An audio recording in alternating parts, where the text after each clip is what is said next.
Bismillahirrahmanirrahim. Assalamualaikum warahmatullahi wabarakatuh. Waalaikumsalam warahmatullahi wabarakatuh. Alhamdulillahirabbil alamin. Wassalatu wassalamu ala asrofil anbiya'i wal mursalin sayyidina wa maulana Muhammadin wa ala alihi wa sahbihi ajmain. Puji syukur kehadirat Allah Subhanahu wa taala dan salat serta salam selalu tercurahkan baginda Rasulullah Muhammad SAW beserta keluarga dan para sahabat-sahabatnya yang tercinta. Baiklah para pemirsa, langsung saja kita awali pada sore hari ini dengan bacaan basmalah. Bismillahirrahmanirrahim. Semoga kajian ini nanti membawa suatu manfaat baik lahiriah maupun batiniah dalam kita menempuh jalan kesunyian atau menempuh jalan kesucian. Langsung saja di sini di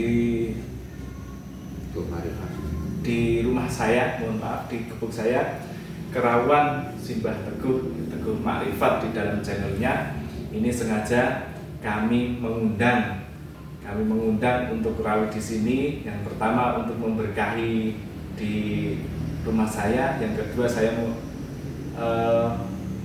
memanfaatkan ilmunya agar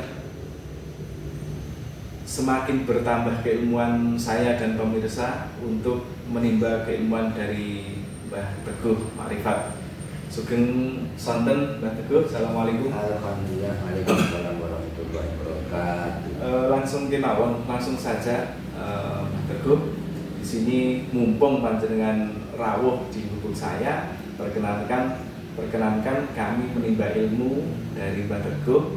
Yang pertama-tama yang kami tanyakan, yang kami ajukan pertanyaan, barangkali sempat terus berbelit di dalam hati sanubari kami, bahwa sebenarnya siapa sih di sini yang dimaksud orang-orang yang beriman menurut kacamata ahli hakikat, atau bisa dikatakan menurut kacamata orang-orang yang menempuh jalan suci atau salik kehadiran Allah Subhanahu wa taala. Kalau dari sudut kacamata orang bersyariat di dalam sebuah hadis, insya Allah sudah jelas. Akan tetapi kita sedikit menguak, membuka dari sudut kacamata hakikat maupun menurut orang-orang yang ahli hakikat. Demikian untuk awalan dari saya. Langsung saja kita sampaikan, kita serahkan pada Mbah Teguh Makrifat. Monggo, Mbak. Baik, terima kasih. Assalamualaikum warahmatullahi wabarakatuh. Waalaikumsalam warahmatullahi wabarakatuh. Bismillahirrahmanirrahim. Alhamdulillahirabbil alamin. Wassalatu wassalamu ala asyrofil anbiya'i wal mursalin sayyidina wa maulana Muhammad wa ala alihi wa ashabihi ajmain. Alhamdulillah, sahabat rezeki bisa silaturahim, bisa saling memberkahi dan meminta berkah. Sangat menggelitik, sangat menarik apa yang menjadi pertanyaan, dan mungkin karena ini juga sudah terlalu terbiasa kita dengar dan kita ucapkan, kita lupa sebenarnya hakikatnya iman itu apa. Memang kita juga secara prinsip kita juga ingin sekali mendalami maknai, terutama dan menghayati dan menjalani iman itu sendiri. Saya ingin agak mundur ke belakang tentang iman itu dari segi anatominya. Berarti anatomi itu berarti mengurai bagian-bagiannya dan fungsinya. Anatomi diri atau anatomi mana, atau anatomi sikap, atau anatomi tentang perilaku dari iman. Nah, sebelum sampai pada hadis, nanti kalau kita main hadis ya saya kira memang orang sudah terbiasa dengan dalil-dalil aja. Cuma paling gampang itu mengenai karakter atau sifat, karakter atau perform atau wajah orang atau manusia. Itu ada dua segmen, yaitu segmen batin dan segmen lahir, dan dua-duanya saling mengikat dan terikat, tidak bisa terpisahkan satu sama lain. Jadi kata kunci utama memaknai iman harus bisa segmen lahir dan batin atau batin dan lahir, dan semuanya saling berhubungan dan saling mempengaruhi. Oke, karena dalam hadis itu ada 3 segmen. Apa yang dimaksud dengan iman? Al-imanu itu menyangkut dengan hati, lisan, dan laku perbuatan atau sikap perbuatan. Hadis banyak rumusannya. Al-imanu abdul bil qalbi wa iqrar bil lisani wa amal bil arkan. Al-imanu tasdikun bil qalbi wa iqrar bil lisani, dan seterusnya. Al-imanu tasdikun bil jinan. Jadi ada tiga itu. Sementara wajah atau perform tentang iman yang sering kali kita hadapi dan kita maknakan hanya ada 2 sebenarnya, zahir, batin, dan dohir, di mana duanya saling mengikat dan penentu utama sebenarnya adalah pada batin, ya, dari hati kemudian menjadi ucapan lisan dan perbuatan, dan ucapan lisan dan perbuatan itu sisi dohirnya. Jadi kalau 3 komponen hadis tadi itu kita maknai dengan hasanah yang ada sekarang ini cukup menjadi 2, yaitu batin dan dohir. Nah, makna yang bisa kita ambil dari segi hasanah, misalnya pengkamusan, yang lebih mirip lebih mendekati mengenai manfaat makna daripada pengertian iman adalah karakter. Kalau kita ambil karakter dari sudut kamus, adalah karakter itu sifat batin yang mempengaruhi perilaku. Nah, memang di sini kami semua sampai di situ. Cuma kalau ini dipakai langsung kepada iman nggak kena, karena kata Nabi, iman itu dipengaruhi dari batin yang lahir menjadi lisan dan perbuatan. Sangat lisan dan perbuatan ditentukan oleh hati. Nabi ngendika, ala fil jasadi la mudghah, dalam jasad ada segumpal darah. Kalau dia sehat, sehatlah badannya. Kalau dia sakit, sakitlah seluruh badan. Sehingga faktor hati inilah menjadi penentu. Sehingga kata-kata sifat batin yang mempengaruhi perilaku itu kurang mengena, karena bisa iya bisa tidak kalau mengaruhi. Tapi kalau kita agak kaji sedikit, sifat batin yang mewarnai perilaku itu baru bisa kena. Jadi harus gabungan antara hadis, pemahaman umum, kamus. Ya, kita terpaksa buatlah kamus sendiri karena sifat batin yang mewarnai perilaku. Nah, ketika kita bicara karakter itu pasti ada nilai luhur yang dijunjung tinggi. Karakter, ya. Karakter orang Jawa beda dengan karakter orang Belanda dan sebagainya. Karena ada nilai luhur yang dijunjung tinggi. Inilah inti atau kiblat atau penentu daripada sifat batin yang mewarnai perilaku. Nilai luhur inilah yang tertanam dan ditanamkan. Nah, proses penanaman nilai luhur itu memang mulai peradaban dan kebudayaan, sehingga tidak serta-merta dapat diukur. Ya, itulah makna iman. Nah, iman dalam hal ini ada 2, ya. Mendalamnya ada 2, ada iman yang nilainya baik, ada iman yang nilainya kurang baik. Jadi sangat tergantung daripada karakter atau iman itu sebagai sebuah karakter sangat ditentukan oleh sebuah nilai, yaitu nilai yang dijunjung tinggi, yang otomatis dijunjung tinggi. Jadi kata kuncinya pada perilaku batin yang mewarnai perilaku lahir. Itulah iman, sehingga itulah menjadi perform wajah orang, ya.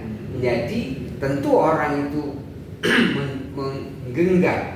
menggenggam satu nilai luhur yang dijunjung tinggi, itu akan mewarnai gesturnya, warna cahaya mukanya, akan mewarnai sopan santunnya, tutur katanya, dan perilakunya. Jadi sementara iman yang utama sebenarnya adalah karakter. Yang lebih tinggi daripada karakter sebenarnya iman itu adalah integritas, ya. Kita integritas, orang sudah paham apa itu? Oh, integritas, orang yang berintegritas berarti orang yang bertahan menjunjung nilai-nilai kejujuran. Jadi iman spesifik sebenarnya adalah namanya integritas yang kita baik. Nah, iman yang tidak baik kita tidak bahas dulu nanti di kesempatan yang lain. Tapi kita akan menjunjung tinggi iman yang baik itu adalah iman yang maknanya integritas. Jadi kita sementara maknakan iman itu sebenarnya adalah integritas, ya. Integritas ya. Nilai-nilai yang dijunjung tinggi lah. Nilai yang dijunjung tinggi inilah yang harus kita dapatkan. Nah, tentu di sini integritas itulah yang menjadi penentu, ya, yaitu nilai-nilai luhur. Tidak pelak lagi kita sebagai orang Islam, maka nilai luhur itu adalah yang didapatkan, yang dipresentasikan, yang diwajahkan, yang diperformkan oleh Rasulullah Muhammad Shallallahu Alaihi Wasallam. Itulah integritas. Jadi iman adalah integritas Rasulullah Shallallahu Alaihi Wasallam. Baik, kalau gini Mbak, kalau dilihat dari kita simak dari kajian yang Mbak Teguh Makrifat tadi sampaikan bahwa iman itu sebuah integritas yang mana di situ adalah nilai yang dijunjung. Akan tapi di sebagian masyarakat kemungkinan, mohon maaf, tidak bermaksud untuk mendeskripsikan memojokkan siapapun. Akan tapi yang umumnya saja kan orang itu mengaku gini Mbak, amantu billah, saya itu sudah beriman kepada Allah. Nah itu kalau dimaknai secara integritas itu disebut gitu Mbak, bagaimana itu? Sama, berarti itu pertanyaan yang dulu pernah disampaikan oleh Arab Badui ketika Arab Badui berhadapan dengan Rasulullah, ya. Waqalatil Arabu amanah. Nah, kemudian waktu itu Allah langsung turunkan wahyu. Kul, katakan wahai Muhammad, lam tu'minu, kalian belum iman. Oh. Ya, belum beriman. Padahal waktu itu sudah mengatakan gini ya Mas, saya beriman kepada engkau gitu di dalam hadisnya itu ya Mbak. Iya, maka langsung dikoreksi. Lalu katakanlah baru berislam. Maka di sini harus kita koreksi bagi diri kita semuanya dan muslim semuanya. Mudah-mudahan Allah memberikan hidayah kepada kita semua.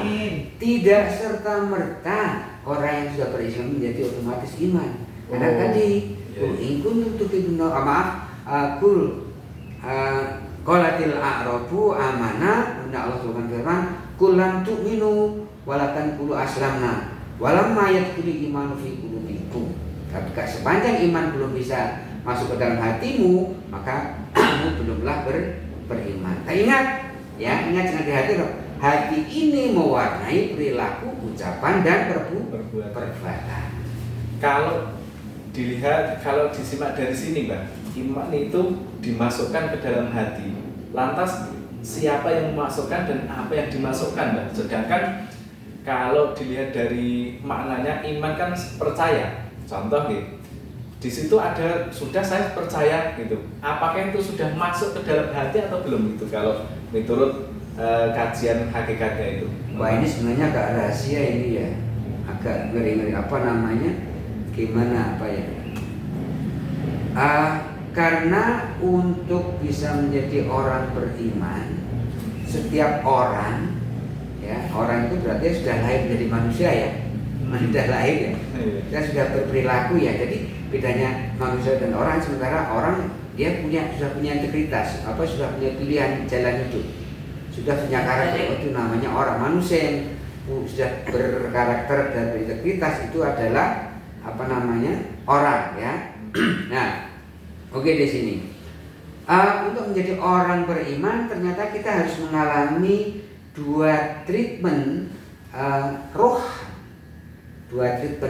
atau dua treatment rohani ya setiap manusia itu. Kita tahu bahwa yang treatment pertama rohani ketika masih berada dalam kandungan ya, itu Allah menghentikan dalam surat Hijr kalau salah 29 ya, fa idza sawaitu wa nafakhtu fihi min ruhi. Jadi kata-katanya ketika aku sempurnakan dan aku tiupkan ke dalamnya bagian dari ruhku ya, maka itulah menjadi manusia. Dan ketika itu sudah ruhnya, karena bagian dari yang maharus dari Allah itu sendiri, maka itu sudah bermusyahadah antara ruh dalam hati manusia ditiupkan pada waktu lahir, pada waktu di rahim, itu sudah musyahadah dengan Allah. Nah, itu dilakukan ditiupkan roh itu masih berada dalam kandungan yang itu yang pertama.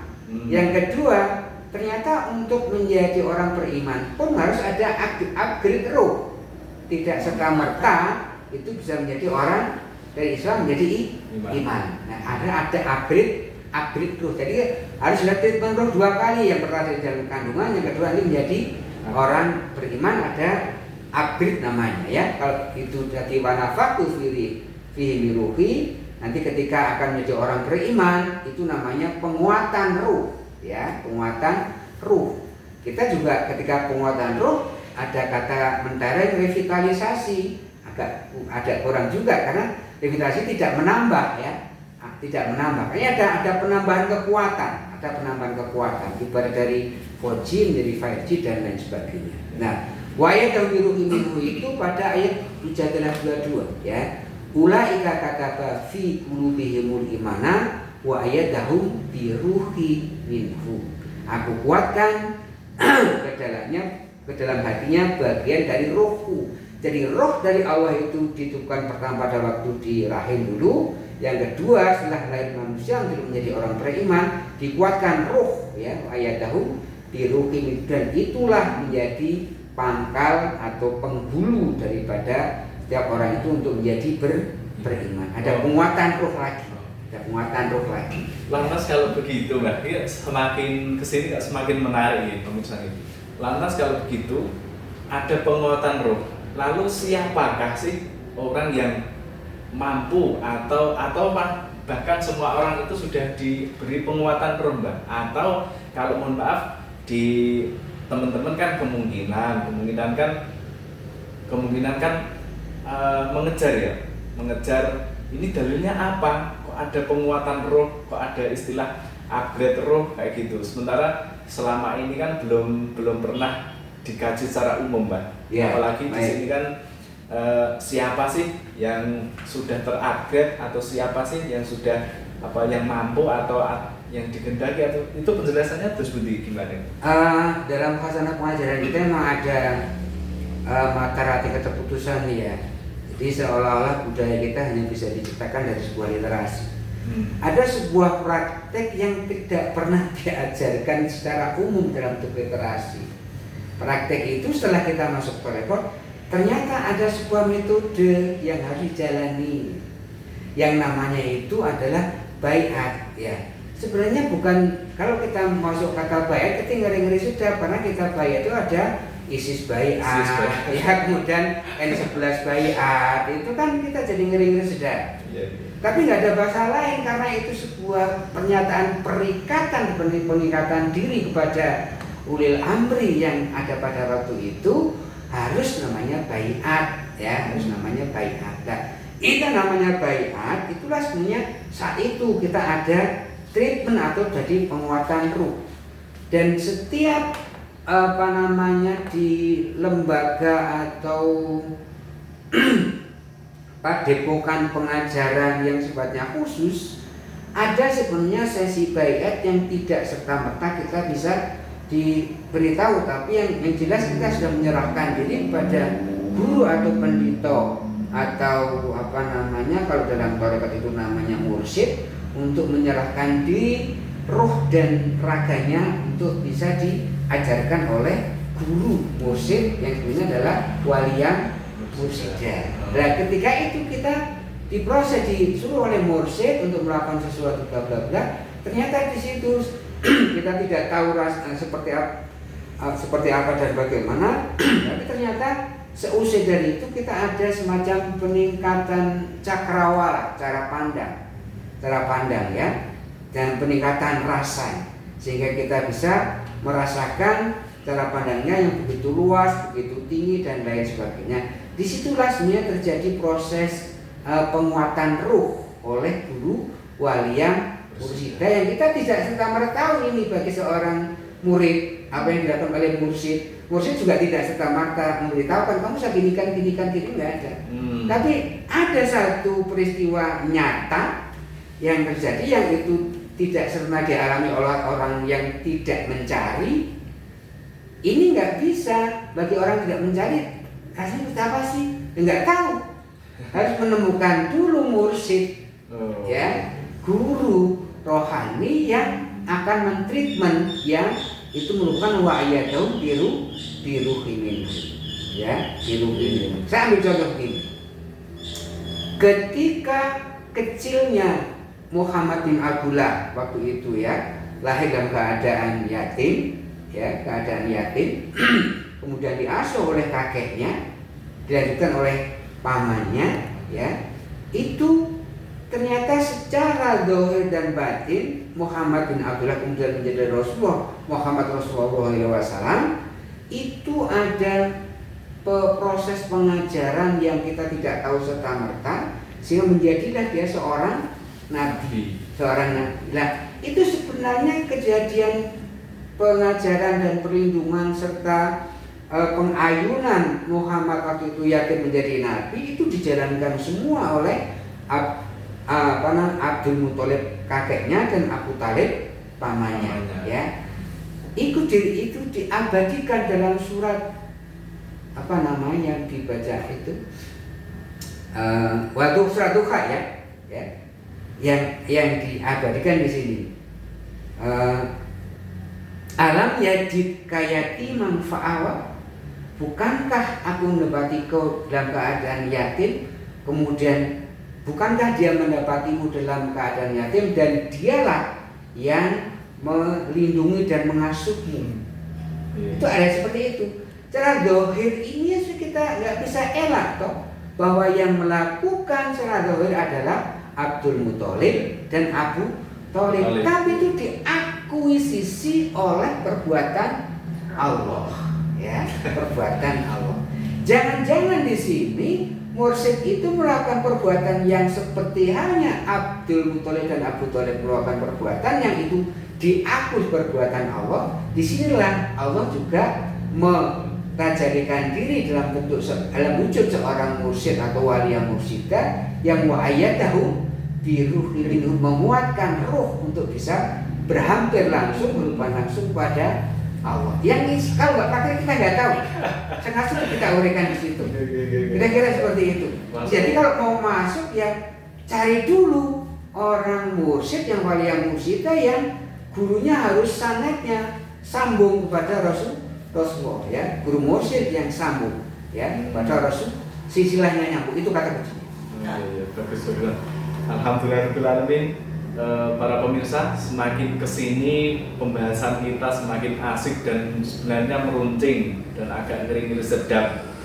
Mohon maaf kepada teman-teman atau pemirsa yang lain jikalau belum paham, bisa kita berinteraksi yang lebih khusus. Manakala Mbah Teguh Marifat itu kajiannya orang yang beriman sesungguhnya adalah, saya simpulkan, orang yang beriman sesungguhnya sebenarnya di sini adalah orang yang terupgrade kerohaniahannya, kurang lebih begitu, ya. Atau kalau saya pertajam lagi, siapakah yang diupgrade orang yang kerohaniahannya itu? Yaitu saya garis bawahi tadi orang yang sudah terbaiat. Nah ini agak ngeri-ngeri sedap ya Mbak ya. Seolah-olah yang beriman itu, kalau di sini ya, yang beriman itu adalah orang yang berbaiat. Lantas, mohon maaf sekali, teman-teman di pondok dulu kayak gini kan belum baiat. Apakah itu sudah masuk kategori orang beriman, ataukah orang yang beriman tapi di level apa gitu Mbak? Kalau itu nanti masing-masing muridnya tanya kepada gurunya Mbak itu sudah beriman atau belum. Oh iya. Nah inilah. Cuma kata kuncinya kalau di bis dulu itu ada tulisan resiko tanggung penumpang. Takutnya di sini walarina jahatu fina lanahdiyanahum subulana. Siapa yang berjihad di jalan Allah akan memberi petunjuk jalannya. Jadi kata jihadlah, carilah. Ya, tapi kata kuncinya tadi carilah guru yang wali yang mursyidah.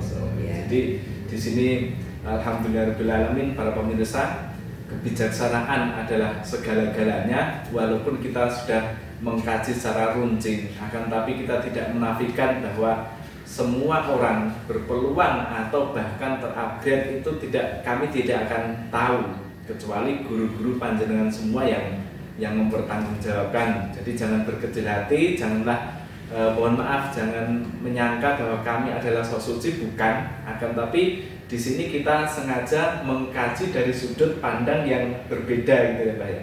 Baik untuk hakikat. Kiranya ini adalah hanya sebuah clue atau pematik untuk kajian-kajian selanjutnya. Untuk kajian-kajian selanjutnya tunggu di channel yang sama.